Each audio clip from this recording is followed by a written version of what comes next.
Toyota, Nissan, and Mercedes-Benz have already poured billions into a battery technology that doesn't exist in a single production car yet. Tesla hasn't. The gap is the story.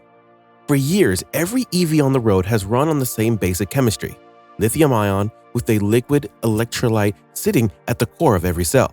But a new technology is attracting billions of dollars in investment from some of the biggest names in the auto industry, and it's being discussed as one of the biggest shifts the EV world has seen in decades. It's called solid-state battery technology, and even Tesla, a company that rarely reacts to competitors' moves, is paying close attention.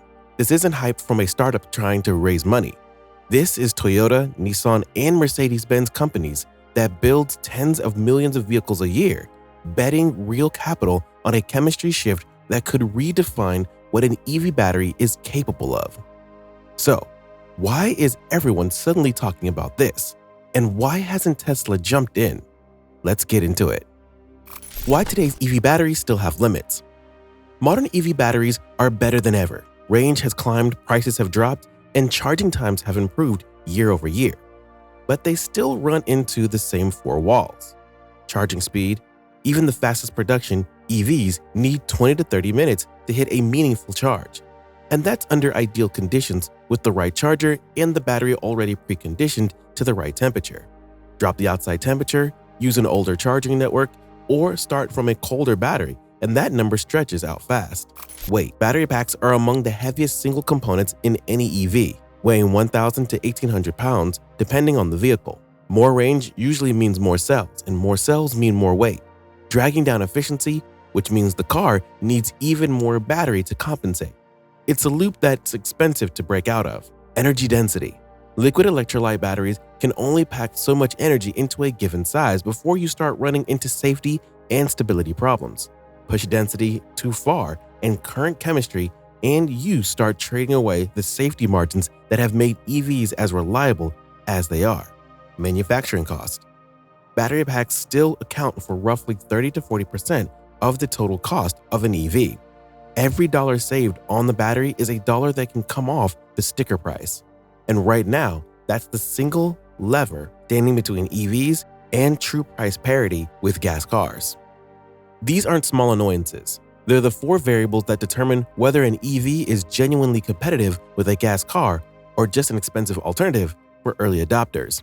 And that's exactly why companies across the industry are hunting for the next real breakthrough instead of just refining what already exists. What makes solid-state batteries different? Here's the core idea. A traditional lithium-ion battery moves ions between electrodes through a liquid electrolyte.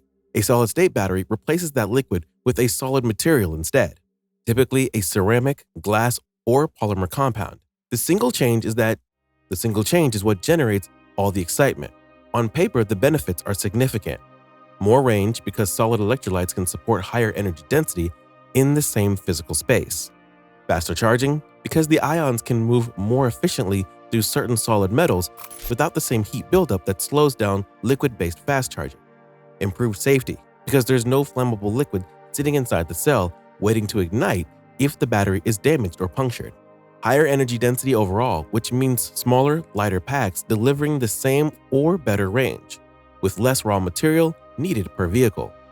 There's also a quieter benefit that doesn't get talked about as much. Solid electrolytes are far more resistant to dendrite formation, which causes lithium-ion batteries to degrade and, in rare cases, short-circuit over time. In theory, that means a solid-state pack could hold its capacity for far longer than a comparable lithium-ion pack put through the same number of charge cycles, at least in theory. That qualifier matters more than almost any other line in this video. And we'll come back to it because the gap between what solid-state batteries can do in a lab and what they can do on an assembly line is where this entire story actually lives. Why automakers are betting billions on this technology. Some of the largest manufacturers on the planet believe solid-state batteries represent the next real phase of the EV race, and they're putting their money where their conviction is. Toyota has committed to solid-state production timelines and claims the technology could eventually deliver charging times under 10 minutes with significantly improved range, with the company targeting a limited commercial rollout before the end of the decade. Nissan has built a pilot production line specifically for solid-state cells, aiming to validate the manufacturing process before committing to full-scale output. Mercedes-Benz has tested solid-state packs in real vehicles on real roads through a partnership with battery developer Factorial Energy. And Quantum Space, a company that doesn't even sell a single production vehicle, has attracted billions in investment purely on the promise of solving the solid-state manufacturing problem before anyone else gets there. None of these companies is doing this for headlines. They're doing it because they believe whoever masters solid-state manufacturing first gets a structural advantage that's extremely difficult to close once it opens up. That's the same kind of advantage Tesla built with its Gigafactory model and its motor manufacturing. Now, multiple companies are racing to find their own version of that edge, and solid-state batteries are the technology they've chosen to chase with it. Before we go further, subscribe if you want to keep following where this technology actually lands. The next section is where the real story is. Why Elon Musk isn't rushing into solid-state batteries. So, where does that leave Tesla? While competitors pour resources into solid-state development, Tesla has taken a noticeably different path. Instead of betting on a future breakthrough that hasn't been proven at scale, the company has stayed focused on three things: manufacturing scale, lower production costs, and squeezing more performance out of the lithium-ion technology it already understands deeply. This shows up clearly in Tesla's dry cathode work.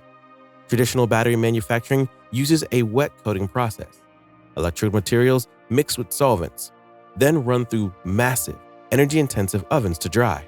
Tesla's dry cathode process strips out much of that stage.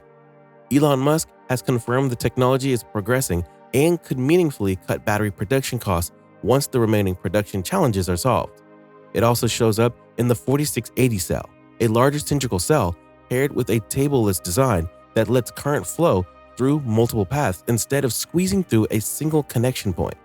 Less resistance, less heat, better charging performance, all without touching the underlying chemistry that every other lithium-ion EV already uses. There's a bigger pattern behind this strategy too. Chinese battery makers CATL and BYD have already shown what happens when a company optimizes lithium-ion manufacturing instead of waiting for the next chemistry. Official figures show LFP-based batteries, a lithium-ion variant, accounted for 57% of all EV battery production in China in a single year, and from less than half the year before. That shift happened entirely through manufacturing scale and cost optimization with zero need for a new electrolyte.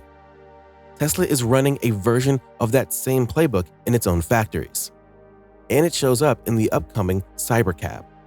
EPA certification documents put the vehicle at 3,113 pounds, hundreds of pounds lighter than a Hyundai Ioniq 5, and nearly 1,500 pounds lighter than a Model S Plaid.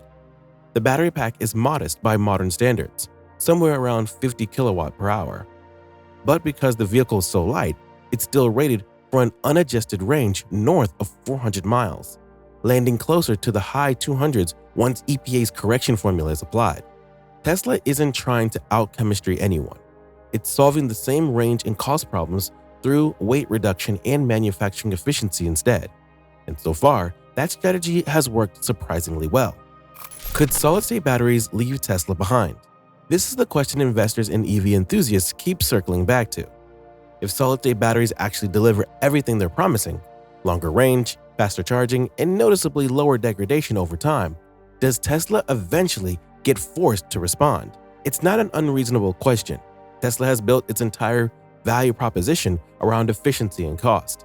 If a competitor cracks solid-state manufacturing and can offer a battery that charges in 10 minutes, lasts twice as long, and weighs less, that's a direct challenge to the foundation Tesla has spent over a decade building. A pack that degrades more slowly means a used EV holds its value longer, which changes the entire economics of owning one, not just the experience of driving it. But the answer depends entirely on one thing: timing. And that's where the conversation usually breaks down, because almost nobody who is actually solving the problem has hit volume production yet. The biggest problem nobody talks about. The technology sounds incredible on paper: higher density, faster charging, safer chemistry. Every headline reads like the EV industry is one announcement away from solving its biggest limitation. But there's one obstacle that rarely makes it into those headlines: mass production. Building a handful of prototype solid-state cells in a lab is genuinely not that hard anymore. Toyota has done it, Nissan has done it, QuantumScape has done it. Building millions of them at a cost that competes with lithium-ion, with consistency quality across every single cell, is a completely different problem. Solid electrolytes are far less forgiving than liquid ones during manufacturing. Liquid electrolyte naturally fills gaps and maintains contact between layers inside the cell. Solid materials don't flow that way. Any inconsistency in how the solid layer is applied can create gaps, reduce performance, or cause the cell to fail entirely. Industry analysts have pointed to production yield as the real bottleneck. Even experienced manufacturers tend to see a high escape rate in the first several years of any new battery format, and solid-state introduces more variables to control than lithium-ion ever did. Scaling that kind of precision to factory volume, the same volume Tesla already produces lithium-ion cells at, is exactly the wall that slowed solid-state development for over a decade. This is the manufacturing lesson Tesla learned the hard way with its own 4680 cells. Designing the cells was the easy part. Getting consistent yield at gigafactory scale took years longer than expected, and the company is still working through it. Solid-state developers are now facing that exact same wall, except with a chemistry that's significantly harder to manufacture consistently than anything else Tesla has dealt with so far. What surprised me most about this technology? What surprised me researching this isn't how promising solid-state batteries look. The benefits on paper are real and well documented. What's surprising is how long this technology has been almost here. Solid-state batteries have been described as the next big EV breakthrough for over a decade, with billions of dollars and some of the most capable engineering teams in the auto industry working on the problem the entire time. The production volume that actually competes with lithium-ion still hasn't arrived. That's not a reason to write off the technology. It's a reason to separate the promise from the timeline. Toyota, Nissan, Mercedes-Benz, and QuantumScape aren't wrong to chase this. The potential upside is real, but Tesla's bet that manufacturing efficiency and existing chemistry can hold the line until solid-state actually scales isn't a company falling behind. It's a company refusing to risk its current advantage on a technology that hasn't proven it can scale beyond the lab at the volume the industry actually needs. The race isn't over. It's just running a lot slower than the headline suggests. So here's the real question. Does the company that solves solid-state manufacturing first win the next decade of EVs? Or does Tesla's cost and scale advantage hold long enough that it never has to catch up? Drop your take in the comments. And if you want to keep following the story as it develops, subscribe. There's a lot more to this race than what's showing up in the press releases.